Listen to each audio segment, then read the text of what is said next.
So University Hospital of North Staffordshire has two hospital sites, the Royal Infirmary and the City General site. And because it's quite inefficient to run two hospitals, I mean, we use 19,000 ambulance journeys between the two sites. So to make us more efficient, we're building a brand new hospital on the City General site. That's cost us about £400 million, and it's being paid through by a private finance initiative, which will pay back over the next 35 years. And as part of that, we get porters, cleaners, catering, all included. So it's really like owning your own home, having a mortgage, but then you get a cook and a cleaner thrown in for the price. This hospital is going to be a huge improvement on what we've got at the moment. Some of our buildings are 150 years old and they're really not suitable for patient care. So by building this new hospital, people will be getting the right care in the right place.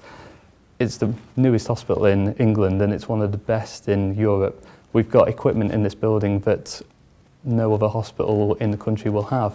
So from that point of view, people will be getting the latest diagnostic treatments, the best imaging equipment, and our staff will finally have a place to come and work that they'll be proud of. The hospital opens this weekend and the first patients to go in are respiratory patients going in at 8 AM tomorrow.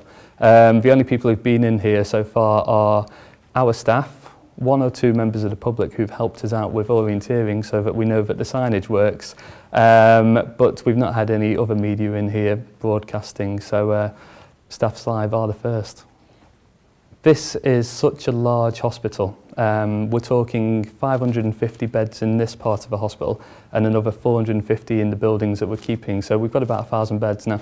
We can't move 1,000 patients in one weekend. It's just physically impossible.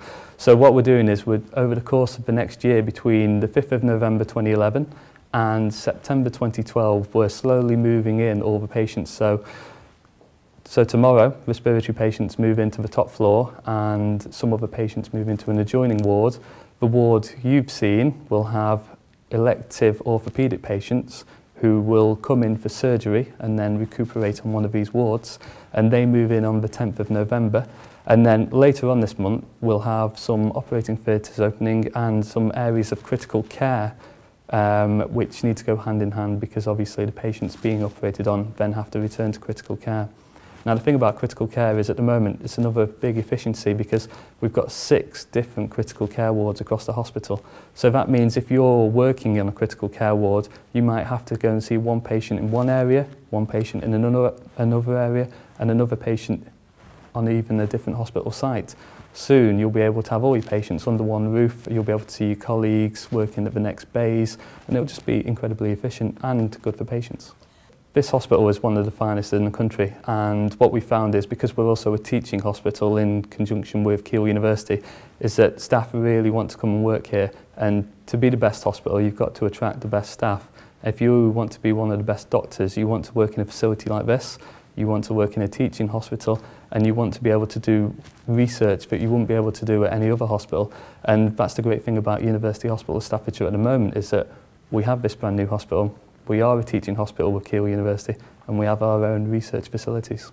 The last patients move in September 2012, but because this hospital site is currently an operational hospital and we're building a brand new one on top of it, it means that the entire site's a bit like a Rubik's Cube. So we close one thing down, we knock that building down, we try and put a bit of parking on there, but in effect this entire site won't be finished until 2014 when we've landscaped the area, put gardens in, finished the car parking. So we'd ask people to be patient with us because yes, patients are going in this weekend and they will still be going in September 2012, but the site itself won't be finished until September 2014.